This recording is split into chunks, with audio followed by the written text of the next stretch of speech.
welcome to Nerdville, population me. I'm Em, and this is Verbal Diorama.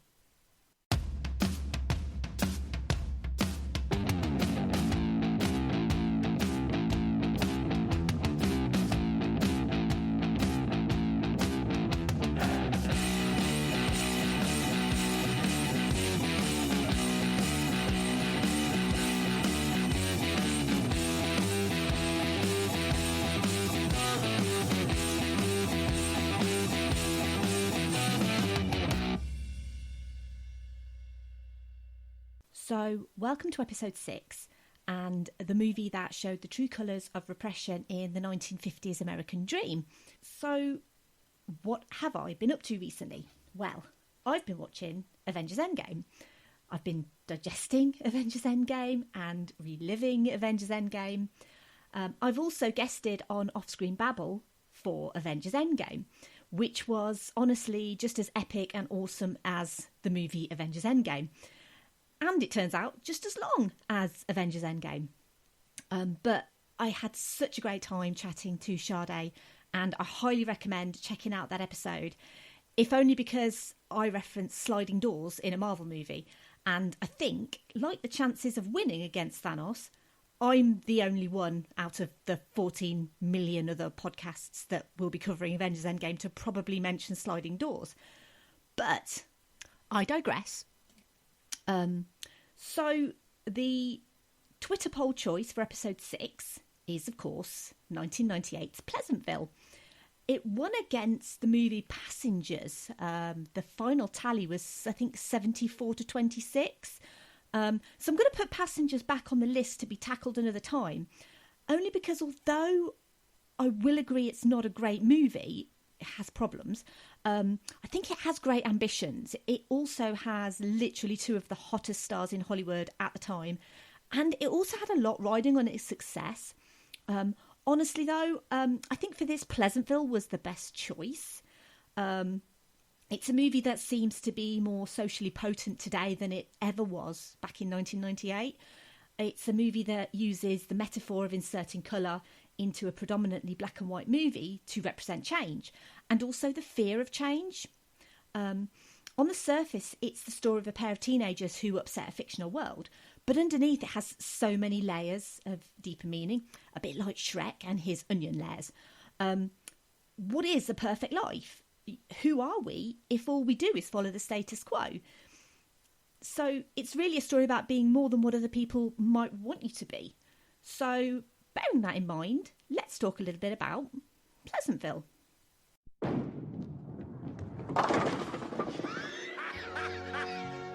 There's a place where life is simple. People are perfect.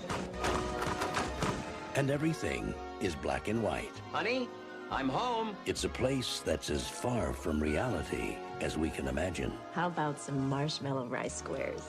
Those are swell. But maybe it's a lot closer Let me see that. than we think. What happened? I'm not sure. Look at me. I'm pasty. Morning, kids. Better get a move on or you'll be late for school. I put blueberries in them just the way you like. We're in Pleasantville? No! We're supposed to be in school. We're supposed to be in color? What's all the commotion? Who's that? I didn't think you'd want to come here until we'd been pinned for a little while. You can pin me anytime you want to. Or maybe I should just pin you. She's a fine young woman. She would never do anything for us to be concerned about. From the creator of Big and Dave, What are you doing to these people? You can't do this to them. You're messing with their whole universe. Maybe it needs to be messed with David.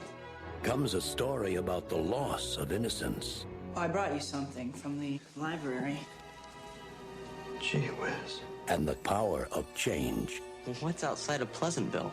There's some places where the road keeps going.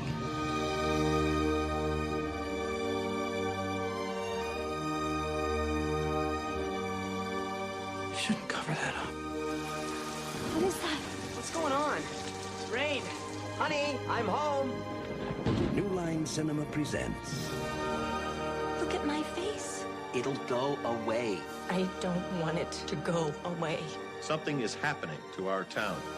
Jeff Daniels, William H. Macy, Joan Allen, Reese Witherspoon and Tobey Maguire. So what's going to happen now? I don't know. Pleasantville. What are we gonna do, Bob? Well, we're safe for now. Thank goodness we're in a bowling alley.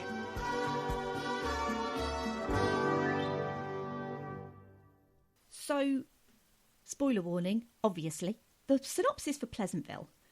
David and his twin sister Jennifer live very different high school social lives. Jennifer is shallow and extroverted. David is introverted and spends most of his time watching television. One evening, while their mother is away, they fight over the TV. Jennifer wants to watch a concert on MTV, but David wants to watch a marathon of Pleasantville, a black and white 1950s sitcom about the idyllic Parker family. During the fight, the remote control breaks and the TV can't be turned on manually. A mysterious TV repairman shows up, quizzes David about Pleasantville, then gives him a strange remote control. The repairman leaves, and David and Jennifer resume fighting. However, they're transported into the Parkers' black and white Pleasantville living room. David tries to reason with the repairman, with whom he communicates through the Parkers' television, but he succeeds only in chasing him away.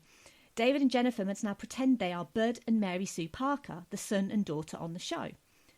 David and Jennifer witness the wholesome nature of the town, such as a group of firemen rescuing a cat from a tree. David tells Jennifer they must stay in character and not disrupt the lives of the town's citizens, who do not notice any difference between Bud and Mary Sue and David and Jennifer.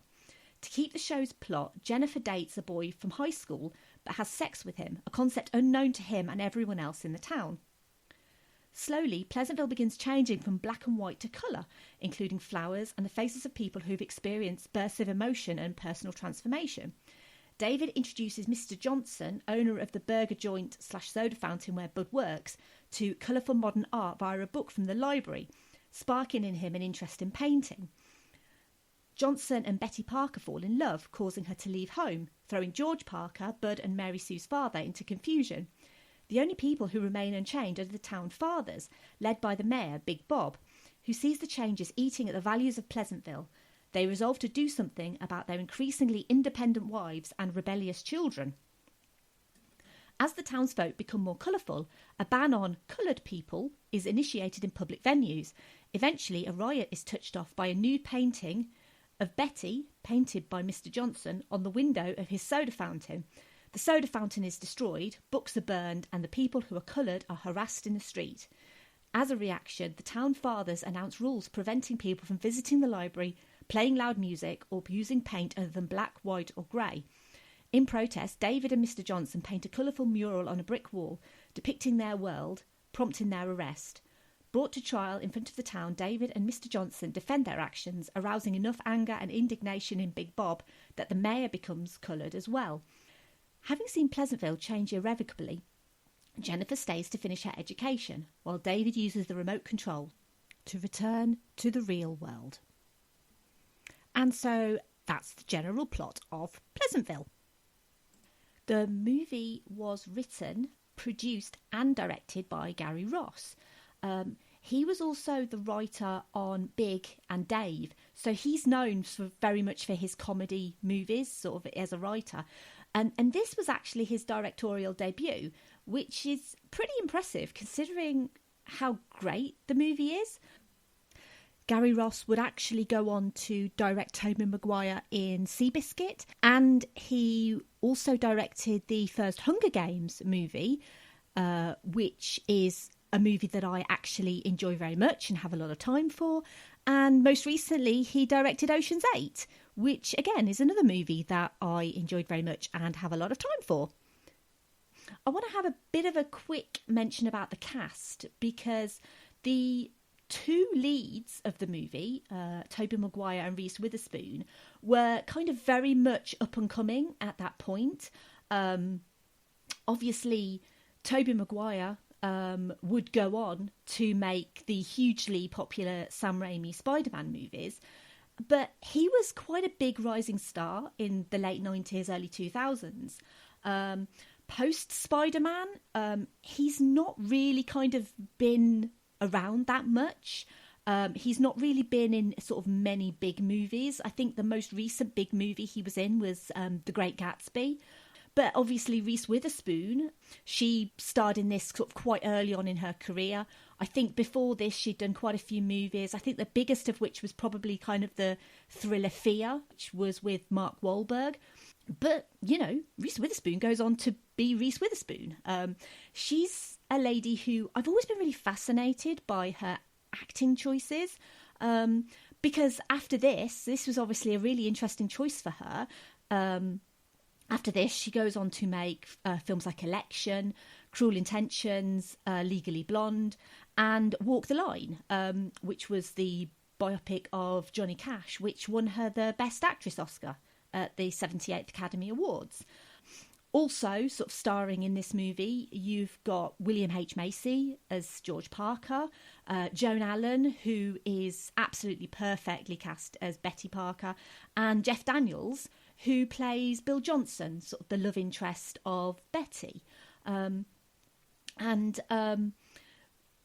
With regards to kind of the other kind of young performers in the role, the most sort of prevalent, I think, was probably the late Paul Walker, who has sort of a fairly minor role as Skip, who's Mary Sue's love interest.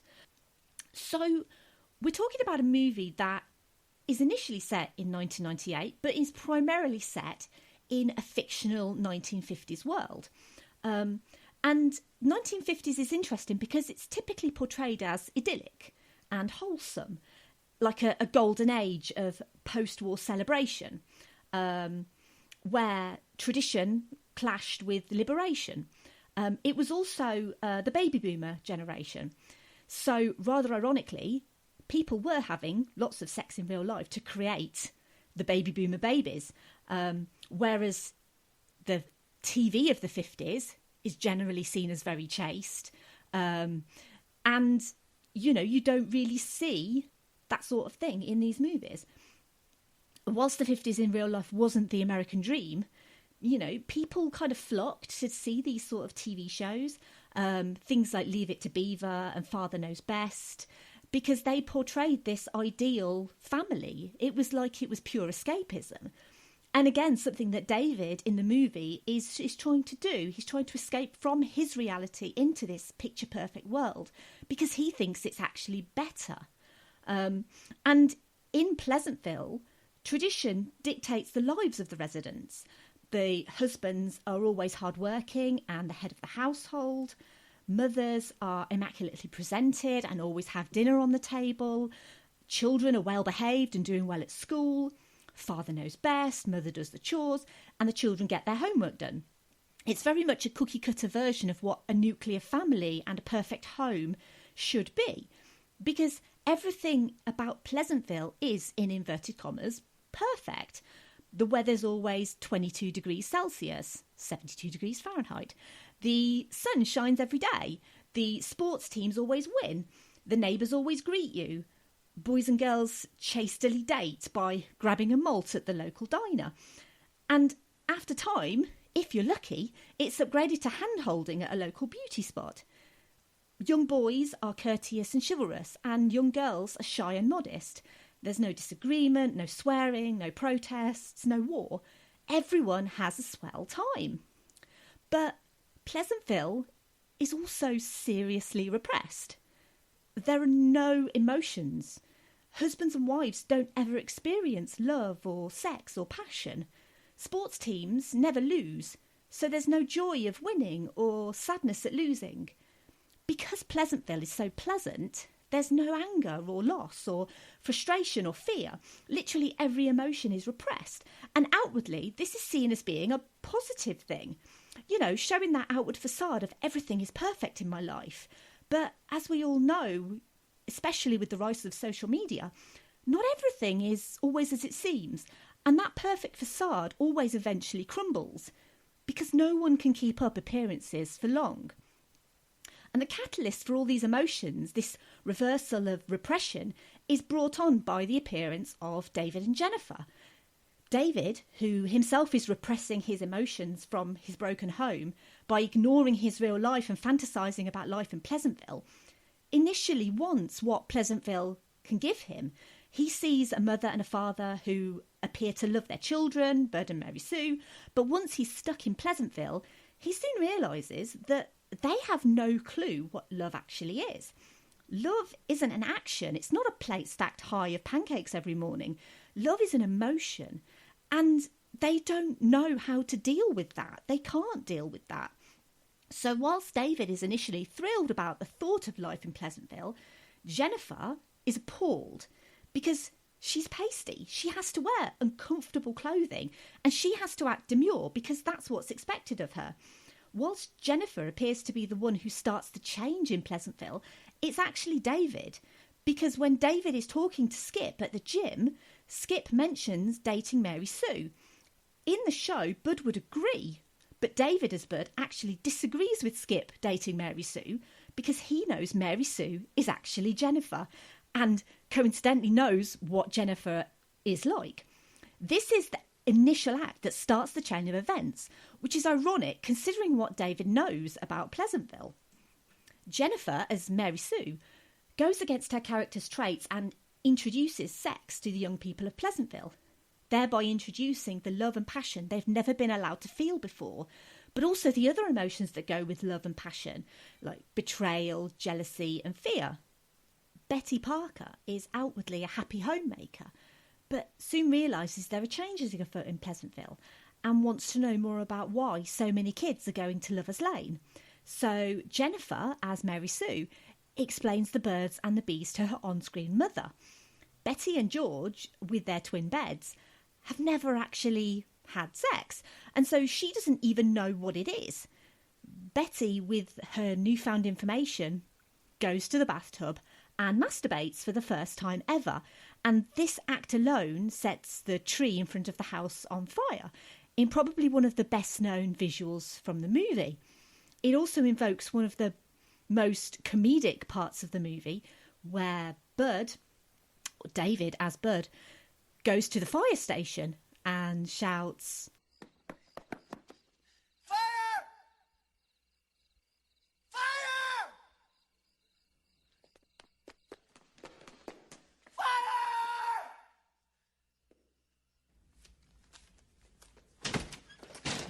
Fire! Fire! Cat? and that's what gets the firefighters to actually come and tackle the blaze, because firefighters in Pleasantville don't actually know what a fire is. Betty's sexual awakening causes a few things. Firstly, it's the first thing she's ever actually done for herself, but it also causes her to feel shame in the colour showing in her face, again highlighting her repression. She knows it would upset George, but she's wanted and deserves love for so long, and she finally finds that love in Mr. Johnson, the local diner owner, a man who discovers his love of art and painting through working with David as Bud. One of my favourite scenes in the movie is actually when Bud puts the grey makeup on his mother's face so that she can be seen in front of her husband George. It shows this remarkable bond between TV mother and fake TV son, and it's a bond that David doesn't have with his real mother, and also the lengths he'll actually go to help her. The most interesting part of the scene is the makeup used in real life was actually green, because green in black and white looks like white skin tones. So Tobey Maguire was actually putting green makeup on Joan Allen's face, and it was then digitally manipulated to show as black and white. This pays off later when a fully coloured Betty is harassed by a monocoloured gang of men, and David as Bud challenges them, fighting for the rights of his on-screen mother, which goes against that introverted, shy nature and gives him the same level of colour once he changes. So George Parker, as the man of the house and member of the local Chamber of Commerce, genuinely believes everything about his life is perfect and pleasant. He doesn't know any better. He doesn't understand the change, and most importantly, he fears the change. He's more concerned about the lack of his dinner than the whereabouts of his wife, and he discusses it with his friends at the bowling alley. And dinner is the most important loss to him, and it's that loss of tradition in his home, because tradition dictates that you have dinner on the table as soon as you get home. George is the last of the family to change colour, and he only does so when he feels the emotion when his son Bud, David, defends himself in court. The movie uses metaphors, some of them blatant, some of them less so, but the general themes of the movie are, of course, the fear of change, the opposition of traditionalist values, and quite blatantly racism, with some sexism and misogyny thrown in for good measure.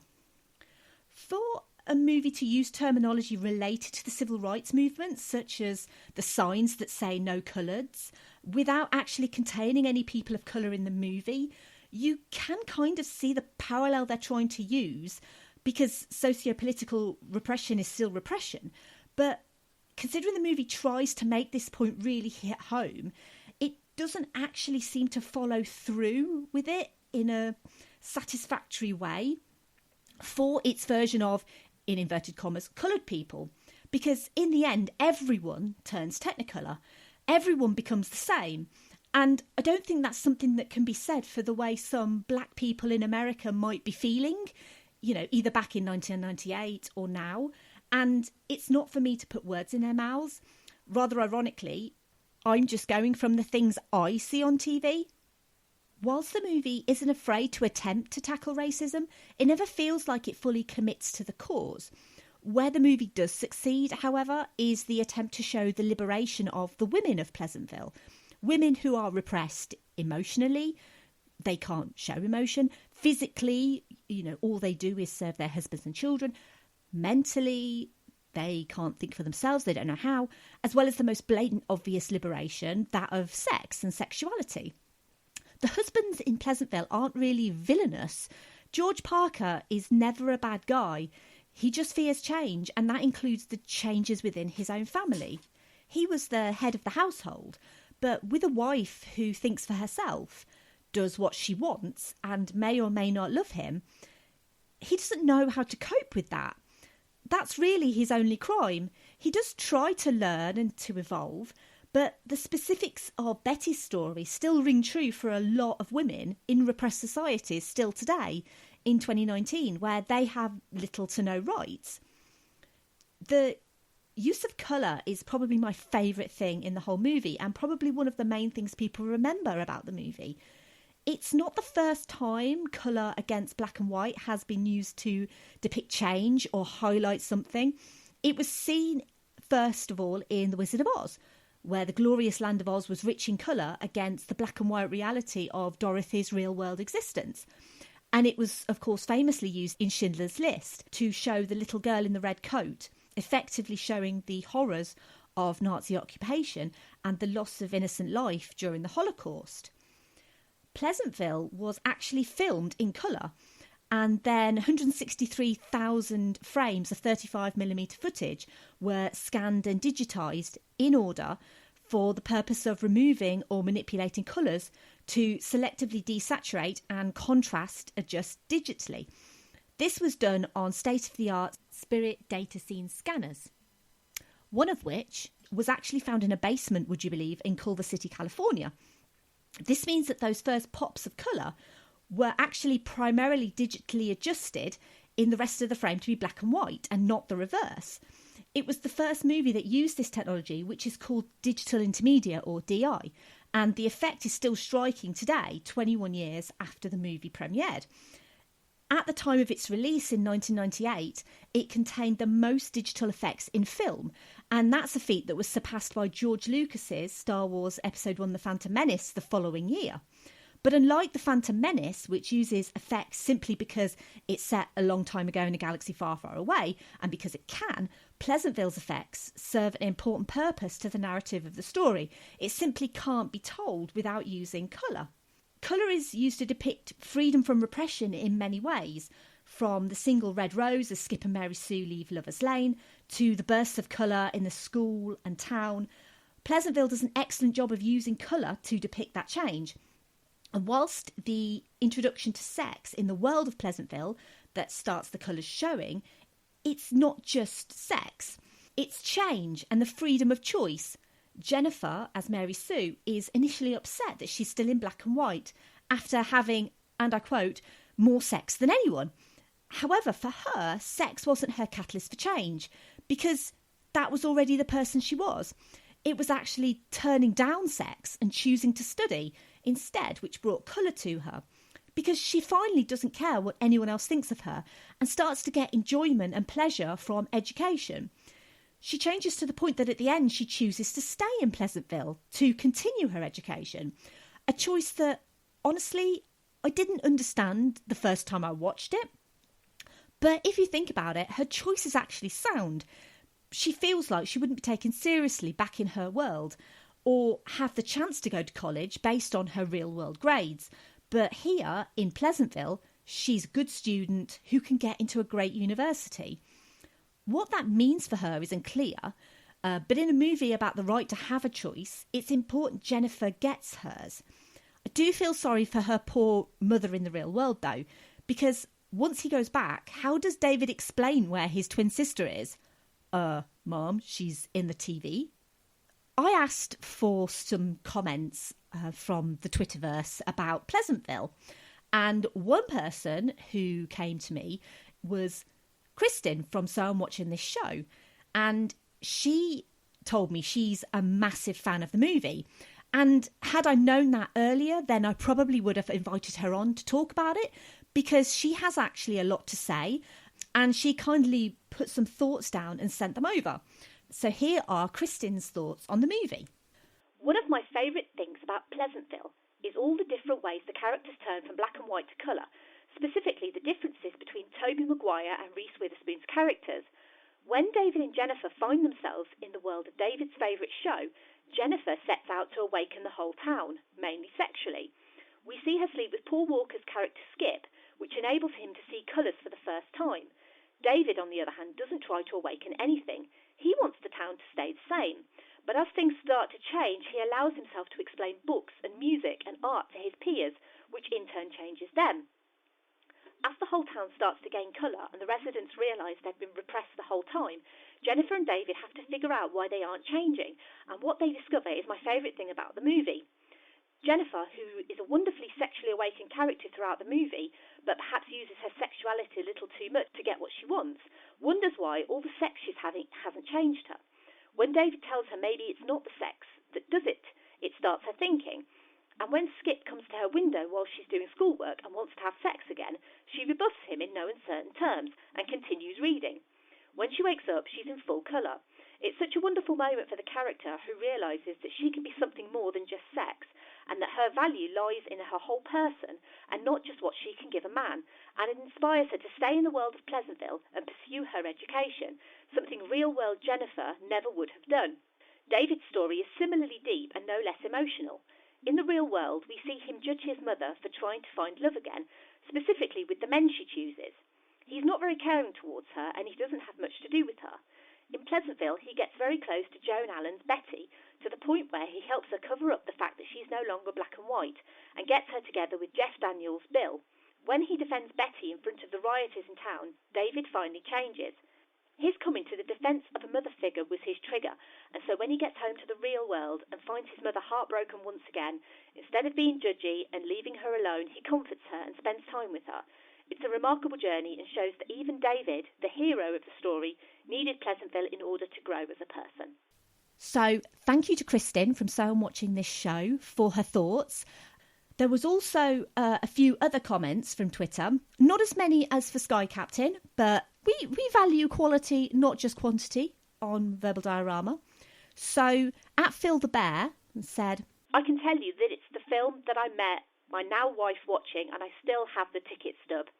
That is so cute. That is so adorable. I can't believe you still have the ticket stub from that movie. That is awesome. At the Flicks Pod said, I can't top what Phil had to say. However, for me, it's a message of being true to who you are is so important. The wonderful performances and cinematography are just exceptional. Your inclusion of a film which has now been forgotten has encouraged me to revisit it. Which honestly is all I could ever want from this podcast, is for people to take the films that I look at and think, I want to actually watch that film. To me, that's awesome. At Vincent Asher said, this movie has many levels, from the simple colour change to the idea of women's equality. I like to think the message of difference is good and accept change. So thank you to everyone who gave me their thoughts of Pleasantville. How can you summarise Pleasantville? Well, I think the point of the movie is simple. There's no right way to live your life. You just have to live it. We shouldn't accept what we're given. We should fight for what we deserve. We shouldn't be afraid to show our emotions, to dream big, to go against what society or family or the world expects of us. Pleasantville is more than just a comedy drama set in the 1950s. It says more about how we should be than we think, but also how we shouldn't be. We should accept, we should embrace, and most importantly, we should love. Thank you for listening to this episode of Verbal Diorama. Every time I put out an episode, the reaction is always so positive and it really warms the cockles of my heart. And honestly, I love to hear your thoughts on Pleasantville. My next episode will be out in 2 weeks because I'm actually sticking to a schedule now, or at least trying to. And the topic of that episode has already been decided. And that episode will be about the cabin in the woods. If you like this episode, I've also done episodes on Titan AE, Captain Marvel, Dread, Who Framed Roger Rabbit, and Sky Captain and the World of Tomorrow. And they can be downloaded wherever you get your podcasts from. You can follow me on Twitter, Facebook and Instagram at Verbal Diorama. You can email me general hellos, feedback or suggestions, verbaldiorama@gmail.com. If you like what I do and you want to give me a great review, you can do so on iTunes, and I'd really appreciate that. Or if you want to buy me a coffee, which honestly I pretty much run on, you can do so at ko-fi.com/verbaldiorama. Also, I have recently built my website. There's not a lot on there. It's very small, but it's there. So my website is just simply verbaldiorama.com. I'm hoping to at least try and keep the blog up to date, and all of the episodes of the show will be linked on there. Thanks again for listening, and see you next time. And gee whiz, you guys are super swell.